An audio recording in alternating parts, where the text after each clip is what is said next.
Galera, a história que a gente vai ver agora foi a primeira versão de Attack on Titan. Essa história é real, só que ela não faz parte da obra oficial, porque essa história foi descartada. O Isayama, o autor de Attack on Titan, desenhou e imaginou tudo nessa história. Esse seria o primeiro capítulo, e a gente vai ler ele aqui agora. A humanidade estava à beira da extinção. 100 anos atrás, grupos científicos e religiosos se dedicaram em registrar a crise global. Recorreram ao seu plano de proteção definitiva, o projeto chamado Extermínio da Humanidade. Portanto, esse grupo formado por religiosos e cientistas trouxe à tona um projeto científico inovador, uma tecnologia biológica, que teria como fim a destruição de todos os humanos. Apenas alguns poucos selecionados sobreviveriam. Os titãs eram persistentes e, acima de tudo, imortais. Eles foram criados para dilacerar a raça humana.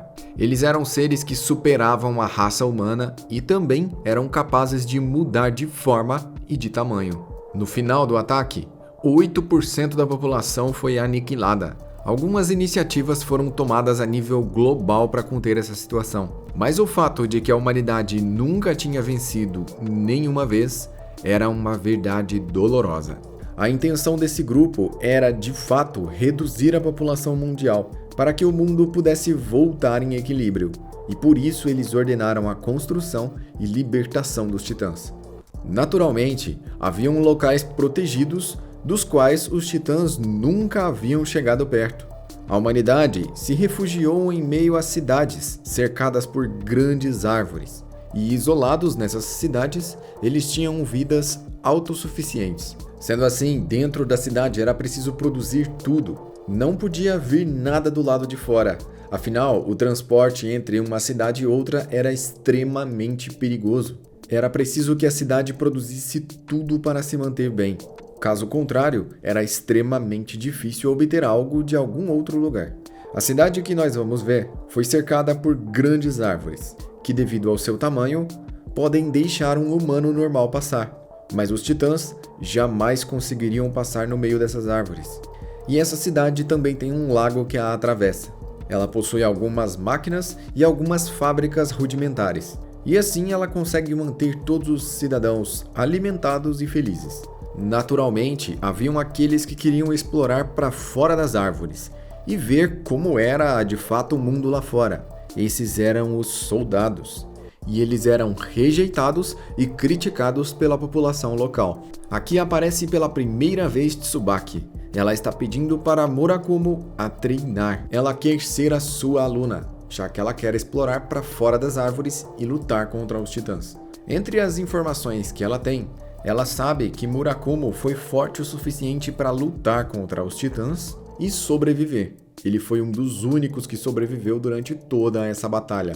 Mas ela também tem a informação de que alguns titãs podem se transformar em pessoas. E essa informação está passando de boca em boca dentro das árvores. A população local está com a informação e também com o medo de que os titãs possam se transformar em pessoas e invadir.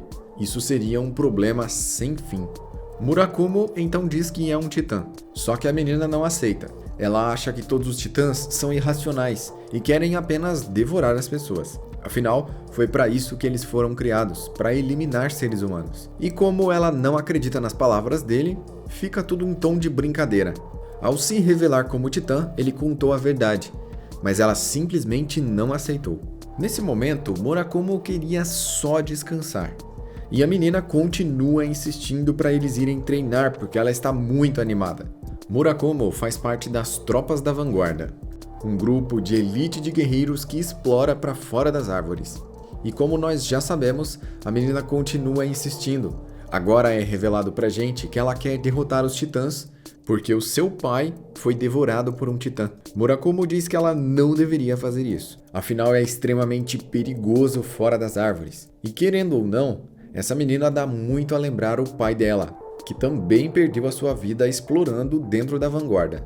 E assim, Murakumo diz para ela praticar 100 movimentos com a espada por dia, que em breve ele mesmo vai ensiná-la, aceitando assim ela como aluna. E quando o Tsubaki perguntou por que o Murakumo entrou para a vanguarda, se é para cortar titãs, se é por vingança, ele responde que não. Ele entrou para a vanguarda para proteger as pessoas com quem ele se importa. Já no outro dia, em um momento de treinamento, Murakumo fica completamente cercado por soldados. A grande suspeita é que ele seja um titã. E ele mesmo parece bem surpreso com o que está acontecendo. Graças a uma pessoa chamada Takanami, eles receberam uma denúncia de que ele poderia ser um titã disfarçado. Logo, ele estava sob suspeita e deveria ser levado para interrogatório.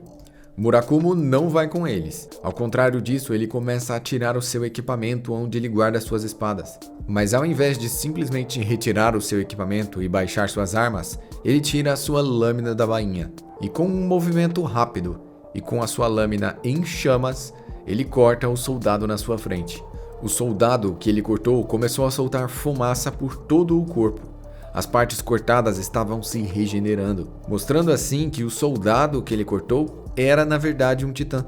E o titã tinha assumido exatamente a forma humana do pai de Murakumo. Sendo assim, ele reconheceu que aquele soldado não deveria estar ali, era um impostor, e estava exatamente acusando que ele era um titã. Como o Murakumo não acertou o núcleo do titã, rapidamente o soldado que estava no chão se transformou, dessa vez em um titã gigantesco. Logo, algumas outras pessoas começam a se transformar, e Murakumo consegue sair correndo desesperadamente dali e se salvar. As sirenes da cidade avisam que titãs transpassaram as árvores. Todos os habitantes devem evacuar imediatamente. As pessoas que se transformaram em titãs menores começaram a devorar o titã maior. O soldado que foi cortado tinha se transformado em um titã gigantesco e obeso, e os titãs menores rapidamente começaram a devorar. Enquanto os titãs pequenos estão comendo o titã maior, eles se questionam que o titã obeso devorou muitos titãs para ficar daquele tamanho. Então eles decidem atacar os titãs, começando pelos menores. Algumas pessoas não querem lutar, eles só querem fugir. Eles acreditam que se eles estiverem todos juntos, eles podem até chegar na cidade vizinha, mas derrotar os titãs, eles mesmos consideram ser uma tarefa impossível. Enquanto eles estão falando que o treinamento foi em vão e que a humanidade nunca vai poder vencer os titãs, Murakumo diz que acha que não, a humanidade não está perdendo. Então quem aparece desesperadamente na frente do titã segurando duas facas é Tsubaki, perguntando por que o titã devorou o pai dela. Rapidamente ela é vista pelo titã e ele a persegue. Quando o titã está a ponto de pegar a menina, Murakumo salta e corta a mão dele, salvando a vida dela e tirando ela daquele lugar. Dessa forma, ele reconhece Tsubaki como a sua aluna. Afinal, ela é a única pessoa desse lugar que tem coragem. Todos os outros estão se acovardando, e só ele e Tsubaki querem lutar. Algumas pessoas ficam simplesmente tremendo de medo, mal conseguem se mexer. Diante os titãs, sobra apenas o desespero. Na sequência, acontece uma luta no ar. 2 soldados atacam o titã e conseguem feri-lo. Em um dos cortes, eles conseguem expor o seu núcleo, que é o ponto fraco do titã. E assim, acertam um tiro no seu tórax, exatamente o local onde estava posicionado o núcleo do gigante. Assim, eles conseguiram derrotar o titã e salvar as pessoas que estavam em perigo. Os titãs menores não eram um problema tão grande, mas esse titã maior com certeza daria muito trabalho. Isso deixa um soldado animado. Essa derrota do titã fez ele pensar que era invencível, e ele acabou abaixando a sua guarda e um titã o pegou e o devorou. Isso deixou Murakumo extremamente nervoso e ele partiu para cima do titã. Mas o titã que estava devorando o seu amigo também pegou ele. O titã aperta Murakumo contra a sua mão e ele se quebra, caindo para o lado. O titã então leva ele até a sua boca e o devora. Tsubaki está vendo tudo isso com seus próprios olhos do alto do telhado. Pela primeira vez ela sentiu o que é estar diante o terror dos titãs. Após comer uma parte de Murakumo, praticamente toda a parte superior do seu corpo, o titã joga o resto fora. Só que ele ainda está vivo, mesmo sem a cabeça e partes importantes do seu corpo. E elas instantaneamente se regeneram, trazendo de volta todas as partes do seu corpo. E assim, Murakumo se transforma. Uma explosão de raios e fumaça traz à vida o titã de ataque. Tsubaki mal consegue entender o que está acontecendo. Aquele que ela tanto respeita e chama de mestre, realmente é um titã. Ele consegue falar e ele pronuncia o nome de Tsumaki. Ele também luta contra o titã e derrota ele até bem facilmente. Na sequência, ele, na forma de titã de ataque, vai contra todos os titãs menores, arranca os seus núcleos e os esmaga, sendo que essa é a única forma de derrotar os titãs, arrancando o seu núcleo e o destruindo. Caso contrário, o titã pode voltar através do núcleo. Na luta contra o último titã, tanto o núcleo do titã quanto o núcleo dele ficam visíveis. Então ele decide atacar o titã, mas ele mesmo não percebe que o seu núcleo também está à mostra. Se ele for atacado ali, ele não sobreviverá. Então o núcleo de Murakumo é mordido e esmagado. O seu titã se desfaz e ele se torna uma gosma preta no chão. Tsubaki está mais nervosa que nunca. Armada com 2 facas de cozinha, ela pretende lutar contra o titã. Porém, ao ser mordido, ele também esmagou o núcleo do titã que o atacou. E logo, o outro titã também se desfez. Dessa vez, Murakumo realmente encontrou seu fim. Então é explicado para nós que nesse mundo de ciência, existe uma falha no vírus que transforma as pessoas em titãs.